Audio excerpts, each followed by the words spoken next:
श्री स्वामी समर्थ। स्वागत आहे तुमचं माझ्या यूट्यूब चॅनलमध्ये। आजचा दिवस तुम्हाला खूप छान सुख समाधानाचा जाओ ही स्वामींच्या चरणी प्रार्थना करते आणि आज या नवीन व्हिडिओला सुरुवात करते।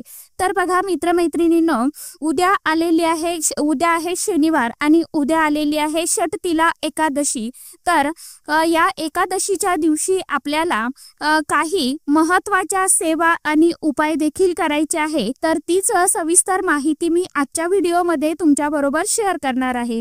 तर बघा, शनिवार या दिवशी आलेली आहे षटतिला एकादशी। ही तिथी भगवान श्री हरी विष्णू देवांना समर्पित असते। त्यामुळे भगवान विष्णू देवांची या दिवशी जर आपण काही पूजा सेवा प्रार्थना केली तर आपल्या जीवनातील सर्व दुःख संकटे दारिद्र्य दोष अडीअडचणी या नक्कीच दूर होत असतात आणि भगवान विष्णू देवांची आपल्यावरती भरभरून कृपा आशीर्वाद देखील राहतो। त्यासाठीच आपल्याला या षटशिला एकादशीच्या दिवशी एक वेळेस आपण उपवास नाही केला तरी देखील चालेल, परंतु सकाळीच उठल्याबरोबर आपल्याला भगवान विष्णू देवांची आपल्याला आपल्या घरावरती अखंड कृपा आशीर्वाद राहावा, आपल्या घरावरती कुटुंबावरती कृपा व्हावी यासाठी उंबरठ्यावरती आपल्याला ही एक वस्तू महत्त्वाची आणि अतिशय प्रभावशाली वस्तू ठेवायची आहे, जेणेकरून आपल्या आयुष्याचं सोनं होईल आणि आपल्या कुटुंबाची पतीची मुलांची जोरदार अशी भरभरून प्रगती होईल। तर तीच माहिती आजच्या या नवीन व्हिडिओमध्ये मी तुमच्या बरोबर शेअर करणार आहे। त्यामुळे व्हिडिओ कुठेही स्किप न करता शेवटपर्यंत नक्की बघा। चॅनलवरती तुम्ही जर हा व्हिडिओ पहिल्यांदा बघत असाल तर चॅनलला आवर्जून सबस्क्राइब करा आणि असेच नवनवीन माहितीपूर्ण व्हिडिओ बघण्यासाठी समोरील बेल आयकॉनलाही प्रेस करा।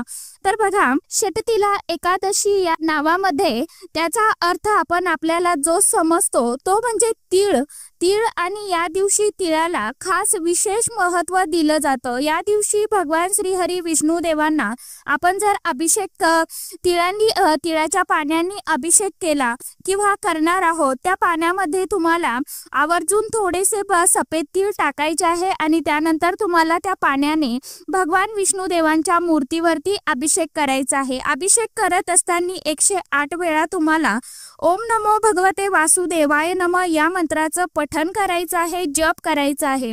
या दिवशी तिळाचं दान देखील केलं जातं। त्याचबरोबर या दिवशी आपण जे काही अन्नपदार्थ घरामध्ये बनवत असतो, शिजवत असतो, तर त्यामध्ये आपल्याला थोडेसे तीळ देखील टाकायचे आहे। तर आपल्याला त्यामध्ये थोडेसे तीळ देखील टाकायचे आहे। त्याचबरोबर या दिवशी आपल्याला जी काही तुळशी माता असते, आपली तुळशी माता असते, तर तुळशीला देखील तुम्हाला थोडेसे सफेद तीळ अर्पण करायचे आहे। अशा पद्धतीने हे छोटे मोठे तिळाचे उपाय आपल्याला उद्याच्या दिवशी आवर्जून करायचे आहेत। हे उपाय केल्याने आपल्या जीवनातील सर्व दुःख दोष अडीअडचणी दारिद्र्य गरिबी दूर होते आणि भगवान विष्णू देवांची आपल्यावरती भरभरून अखंड स्वरूपात कृपा आशीर्वाद राहतो। तर आता उद्या सकाळी आपल्याला उंबऱ्यावरती कोणती वस्तू ठेवायची आहे त्याबद्दल आपण बघूया। सर्वात प्रथम तुम्हाला या दिवशी म्हणजे उद्याच्या दिवशी सकाळी लवकर उठायचं आहे, ब्रह्ममुहूर्तामध्ये उठायचं आहे आणि त्यानंतर तुम्हाला हा जो उपाय आहे तर तो सकाळीच उठल्याबरोबर करायचा आहे। सर्वात प्रथम स्वच्छ अंघोळ करून घ्यायची आहे। अंघोळ झाल्यानंतर तुम्हाला एक तांब्या भरून पाणी घ्यायचं आहे। त्या पाण्यामध्ये सुद्धा तुम्ही थोडेसे तीळ थोडीशी हळद टाकायची आहे।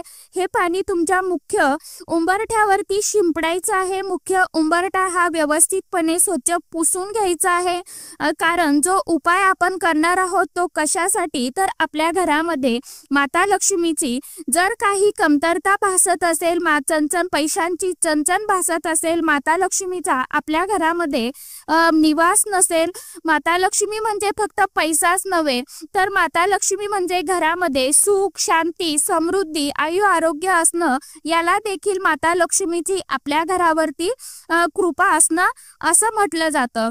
तर त्यामुळे आपल्या घरामध्ये माता लक्ष्मीने सतत प्रवेश करावा, कारण माता लक्ष्मीला सर्वात प्रिय काय असतं, तर जिथे शांतता स्वच्छता असते तिथे माता लक्ष्मीचा कायम स्वरूपात अखंड निवास असतो। तर भगवान विष्णू देवांनी विष्णुदेवांची केलेली सेवा, त्यामुळे एकादशी तिथी भगवान विष्णूंना समर्पित असते। त्या एकादशीच्या दिवशी जर तुम्ही माता लक्ष्मीला प्रसन्न केलं तर याच्यापेक्षा चांगला दिवस हा असू शकत नाही। कारण त्यामुळे तुम्हाला काय करायचं आहे, सकाळी उठल्याबरोबर आपला उंबरठा जो आहे तर तो स्वच्छ पुसून घ्यायचा आहे। चपला बुट जे काही आपण काढत असतो तिथे ते आपल्याला ठेवायचं नाही। आपल्या घरामध्ये ज्या काही चांगल्या वाईट गोष्टी घडत असतात, म्हणजे जी काही नकारात्मकता असते आपल्या घरामध्ये येत असते, सकारात्मकता येत असते आपल्या घरामध्ये, तर ती कुठून येत असते तर आपल्या जो मुख्य मेन दरवाजा आहे, उंबरठा आहे, त्या उंबरठ्यामधूनच आत येत असते। त्यामुळे आपल्याला उंबरठ्यामधूनच माता लक्ष्मी आपल्या घरामध्ये प्रवेश करत असतात। त्यामुळे उंबरठ्यावरती केलेला हा जो उपाय आहे तर तो आपल्यासाठी खूप म्हणजे खूप प्रभावी ठरत असतो। तर आता बघा, हा उपाय आपण करत असताना मनामध्ये कुठेही आपल्याला किंतु परंतु आणायचा नाही, येऊ द्यायचा नाही। मनामध्ये पूर्ण श्रद्धेने मनापासून हा उपाय करायचा आहे। तर उपाय करत असताना जर तुम्ही गुपित ठेवला तर त्याचे जे फायदे असतात, लाभ असतात, तर ते तुम्हाला अजून चांगल्या प्रमाणात मिळू लागतात। तर आता हे संपूर्ण झालं तर बघा, उंबरठा स्वच्छ धुवून पुसून घेतला की त्यानंतर तुम्हाला थोडीशी हळद घ्यायची आहे। हळदीमध्ये तुम्हाला छान एक चमचाभर गोमूत्र टाकायचं आहे आणि याने आपला उंबरठा आहे, गुलाबजल टाकायचा आहे, कापूर असेल तुमच्याकडे थोडासा कापूर टाकायचा आहे, भीमसेनी कापूर टाका किंवा साधा कापूर टाकला तरी देखील चालणार आहे। याचं लेपन आपल्याला आपल्या उंबरठ्याला करून घ्यायचं आहे। तर हळदीचं लेपन देणं म्हणतो प्रत्येक ज्या शुभ तिथी असतात, आता एकादशी तिथीच्या दिवशी पृथ्वी तलावरती जे विष्णू तत्व असतं तर ते हजारो पटीने सक्रिय असतं। त्यामुळे या शुभ दिवशी जर आपण उपाय केले त्याचे खूप चांगले परिणाम आपल्याला होत असतात। आणि उंबरठ्यावरती हळदीचं लेपन आपण दिलं की त्यानंतर तुम्हाला आता काही वस्तू ज्या आहेत तर त्या घ्यायच्या आहे। सर्वात प्रथम तुम्हाला दिवा तयार करून घ्यायचा आहे। हा दिवा तुम्ही तुपाचा घ्यायचा आहे, तुपाचाच घ्या। तूप नसेल तर काय करायचं आहे बघा, तिळाचा दिवा घेतला तरी देखील चालणार आहे।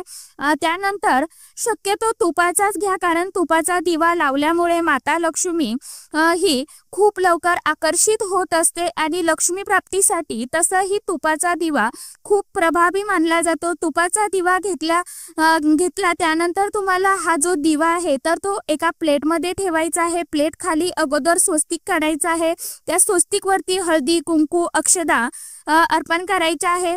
हळदीने किंवा कुंकवाने स्वस्तिक तुम्ही काढू शकता, त्यावरती हा दिवा ठेवा। त्या दिव्याला चारही बाजूला हळदी कुंकू अक्षदा अर्पण करा। त्याचबरोबर तुम्हाला एक विड्याचं पान घ्यायचं आहे आणि जे विड्याचं पान म्हणजे खाऊचं पान, नागवेलीचं पान असतं बघा, तर ते पान घ्यायचं आहे। आणि ज्या ठिकाणी पूजेचं साहित्य मिळतं तर त्या ठिकाणी फुले वगैरे विकण्यासाठी असतात पहा, जिथे तुम्हाला हे विड्याचं पान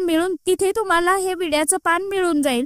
त्यानंतर तुम्हाला ते विड्याचं पान घ्यायचं आहे। त्या विड्याच्या पानावरती 5 लवंगा आणि चिमूटभर तुम्हाला जे तीळ असतात सफेद, तर ते तीळ ठेवायचे आहे। तीळ जे आहेत तर ते माता लक्ष्मीला खूप प्रिय आहेत आणि हे या दिवशी तिळाला विशेष महत्त्व आहे।